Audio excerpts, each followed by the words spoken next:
What's up, everybody? I know it's been a while. I've been playing other games, Pog, but I'm back to the Division 2, and I'm really excited for this upcoming expansion, the Loot 2.0, and all the changes that it's going to bring. But I figured I would share with you guys a new build that put together today with the help of Neshsuki the God, and tried it out in the Dark Zone, and it is unbelievably good. So this is it. And it takes 3 pieces of True Patriots, 2 pieces of Gila, and 1 piece Fenris. Your gun choices are up to you, preference-wise. You could run an Eagle Bearer if you like getting them headshots. You could run the Rail Splitter, FAMAS.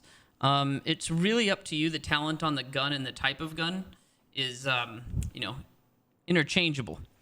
So I'll show you, first off, the gun I choose. I'm using a FAMAS with Measured and Allegro. It's really good. It's got crazy rate of fire, and it does a lot of damage. As you can see, this rate of fire is no joke. And it just absolutely shreds. Rail Splitter is another option. Same with the Eagle Bearer, like I said, or whatever you feel like. You don't need to use Measured, but it seems to work really good in my testing that I did today. Now, I run my secondary as a Merciless. This thing, especially with this high rate of fire, is real nice because you get these procs of brutality. While holstered, landing a shot has a 5% chance to deal 100% damage as explosive damage. So this adds a ton of damage when that little explosion happens. And it procs Spark, which is on my backpack. So we've got Spark and Hardened on the backpack. Highly recommend for that extra damage and, more armor. The backpack, you need to have 2 pieces of Gila, so this is one of them. We've got percent armor, and crit chance. Preferably, this would have been weapon damage, not crit chance, but I don't have it, unfortunately. So it's got a red mod slot and a blue mod slot. There's another version of this that has a yellow and blue, the Bighorn. It's not as good because you don't need the yellow, but it can also work. So keep that in mind, but preferably the red and blue. Then we have got, let's show our other piece of Gila, the Gila Jard Armadillo vest here. Jod Roll Gila Jard chest. We've got, the 2-piece bonus here, which gives 5% armor, 20% hazard protection. This hazard protection is important. I'll show you when I show you the other pieces why you need this 2-piece of Gila Jard Jod Roll. But this here has, almost 20,000 armor, some good weapon damage, and percent armor on it. It's got Bloodsucker, which is the talent. I think this is an important talent for this. It doesn't work this good in PvP, but it still works really good. And then it's got 2 blue mod slots and 1 red. You need to make sure you have 11 blues to unlock this talent. But as long as you've got the right pieces, that shouldn't be hard to do. Now, mask. This is where we put our 1 piece of Fenris. So we're running a concussion Fenris. Headshots grant 15% headshot damage for 2 seconds, which is pretty nice when you're landing them headshots. It's a nice extra bonus damage. This one also has crit chance rolled onto it since we don't need damage to elites for PvP. And hazard protection. I could get away with 49 hazard protection on this, but I said, you know what? We'll just put 55 on it just because. You want to obtain 100% hazard protection. It's really important. And this, 1-piece Fenris has given us that 10% assault rifle damage as well. So onto the gloves. The final touch for our hazard protection is the gloves. We're running True Patriots. Right now, at the clan vendor, they're actually selling these gloves. I bought 2 pairs. This is the default. It's got 11 assault rifle and 3% marksman rifle. You can roll that marksman rifle to crit chance. These are amazing gloves. Absolutely amazing gloves. They have a red mod slot, and you can have, huge crit chance and weapon damage on these gloves. Highly recommend them. But I actually rolled it to 31 hazard protection. You don't need 31. You need, combined total of 100. So really important. 99, not okay. You need 100. That way you're immune to bleed and burn and other things. The 2-piece bonus of this True Patriots gives 10% total armor. And the 3-piece is actually really useful. Primarily this red one. When you shoot an enemy, you apply a debuff to them. Now, red, you'll see it on your character when it's up. When you hit them, it decreases damage dealt by the enemy. You only need to hit them once, and they have it. And they now do, I think it's 20% less damage to you. And it's really, really nice. It's a big difference and very noticeable. The white restores armor, and the blue boosts skill haste. Those aren't too important. Oh, apparently it's 15, sorry, not 20%. 15% damage debuff. And it's strong. It is definitely noticeable. So knee pads, another piece of true patriots. These I rolled with armor percent. Try to roll as high armor percent as possible. They come with a red and a blue mod slot. All of my mod slots are basically assault rifle damage, maybe some armor damage mixed in there.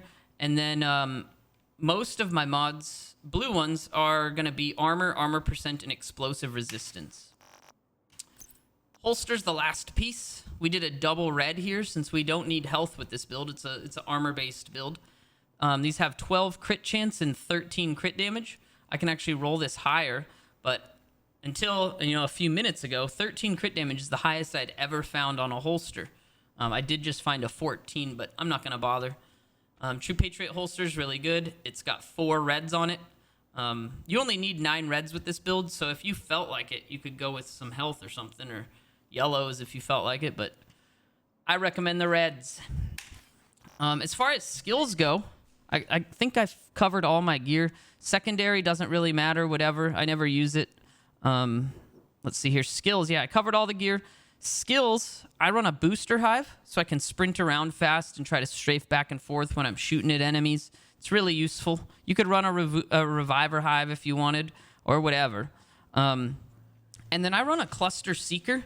It's more useful just to knock enemies out of cover or stagger them, so that when they stagger, you shoot them and then they die. You could also use the deflector drone for some additional damage reduction. And if they've got the red stack on them from the True Patriots and you've got a deflector drone, you've got a lot of damage reduction going on. But it's really up to you. These skills are not, they don't make the build, so you can use whatever you feel like. Most importantly, with this build, you want to use the new specialization. The new specialization is really, really good for this build. Without it, this build would not be the same. I don't think it would be nearly as effective, actually. And let me show you why. It's this right here. Your armor kit recovers 200% armor and 200% health over 10 seconds. So since we don't have clutch with this build, what you want to do is take a little bit of damage, get somewhere safe, pop your med kit, and then go super aggressive. This is healing me 900 and something thousand armor over 10 seconds, which is crazy. That's like 90,000 something armor a second. It ticks up so fast that most enemies in a 1v1, they probably don't have enough damage to actually kill you, from what I've experienced. Now, if they team fire on you, they probably do, but from what I just tested out in the dark zone, I was able to 1v4 these guys like it was nothing, and it was crazy. It felt like I was just cheating. And it's just really important, though, that you have that med kit up. Another option, because of how important the med kit is instead of running Spark, you would use Efficient, which has the chance for you to not to consume your med kit. And that can be really useful. It's up to you whether you want Spark or more med kits. The more med kits would definitely be better if you're doing prolonged fights where you're running out of med kits. But in general, I think Spark is going to be a happier experience. Nothing else in this skill tree is really that good, unfortunately. This one's okay. On armor break, you apply burn to enemies within 5 meters of you. That means when your armor breaks, it's not very good. It's whatever. Basically, shit.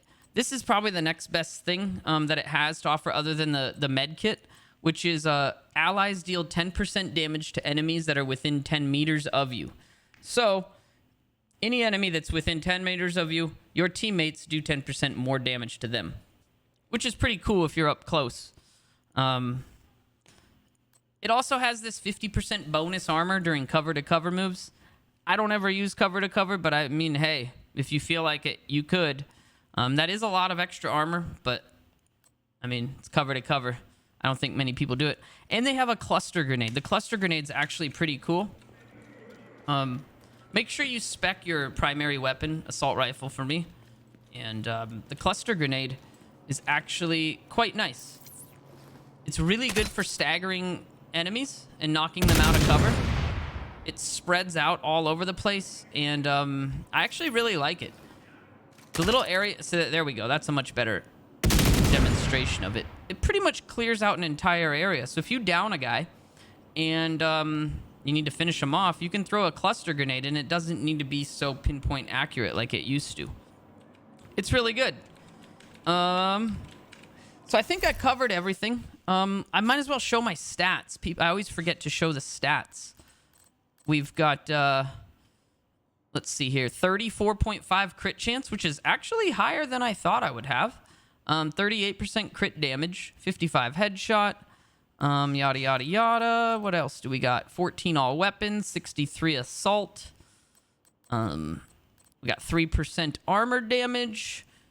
29 health damage. I think armor damage is more important than health. It used to be health because everyone ran clutch.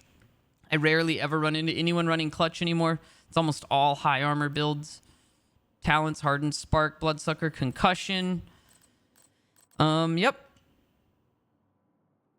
Oh, there is actually one other thing. The health on kill from the new specialization. I almost forgot about that. That one's kind of useful too. Let me show you real quick. So I don't have that many points. It's right here. 30% health on kill. I mean, it's nothing crazy, but it's worth putting points into.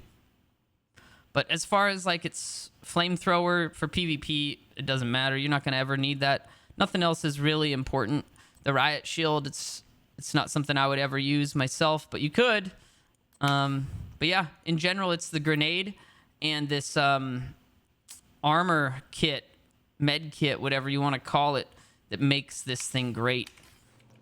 And unfortunately, my Photoshop is no longer on my hard drive, so it would take a lot of time and effort to get some clips of PvP gameplay put onto this video. So if you want to see any PvP gameplay with this build, make sure you check out my channel, Twitch TV/Inigo Montoya. But I guess I'll shoot some targets real quick. Keep in mind, this build is only going to be useful for the next 2 weeks. Loot 2.0, the expansion, that's coming out. Everything we know is going to be changed. And none of the builds we currently have will be builds anymore. We're basically starting from scratch with an entire new system, a lot of which is still unknown to everyone, and some of which that is known to other people. I still don't even know because I have not been following super closely, but there'll be more videos to come as I learn more and more about this expansion and the changes. Hopefully next state of the game actually shows us some good stuff. As you can see, these body shots, you know, I'm breaking some serious DPS here with just body shots. We're over 4 million DPS with body shots. And if you then go for headshots, like, this gun's really easy to control. Oh, I should show mods on my gun. I normally don't do that, but we can do that. This rate of fire is absolutely insane. It's absolutely insane.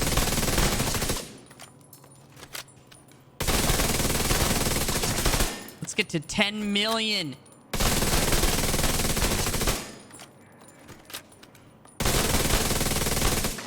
There we go. Perfect. 10 million DPS. Now we can put that in the YouTube video because it actually happened, because that's really what we have, guys. I'm only 90% joking, 10% serious here. All right. So as far as mods go, I put a 5 crit chance scope on. I put a 5 crit chance laser on. And I actually go with the 20% stability, -10 optimal range suppressor. You could choose, you know, just 10% stability if you wanted and not lose that optimal range. Some people do that. You could choose, you know, 5% crit damage. You could choose 10% accuracy. You could even put optimal range. But I honestly have tested all of them, and I prefer the extra stability on the FAMAS. It does have a bit of recoil compared to some other guns, and it's got really good accuracy already, so I like this one personally. It's up to you guys. You can put whatever. And then obviously the 20 round mag. And I run it with Allegro rather than extra because Allegro and measured in the FAMAS is just an absolute destroying machine. I was really happy. I'm really rusty in PvP, but I just dominated these kids. 1v4 on the floor, just wiped them up, just destroyed them. I started getting shot in the back while I was shooting one guy, and I'm like, oh damn, I turn around, just melted him. It absolutely shreds. And the amount of healing going on, as long as you got that med kit up, is just insane. But I think that's it. I probably rambled on too long. This is my first video in months. I'm going to be, maining Division 2 again. So don't forget to check out the channel, Twitch TV/Inigo Montoya. And don't forget to subscribe to the YouTube. It's free. Just click the button. And I'll be putting a lot more content out for this game. See you around, guys.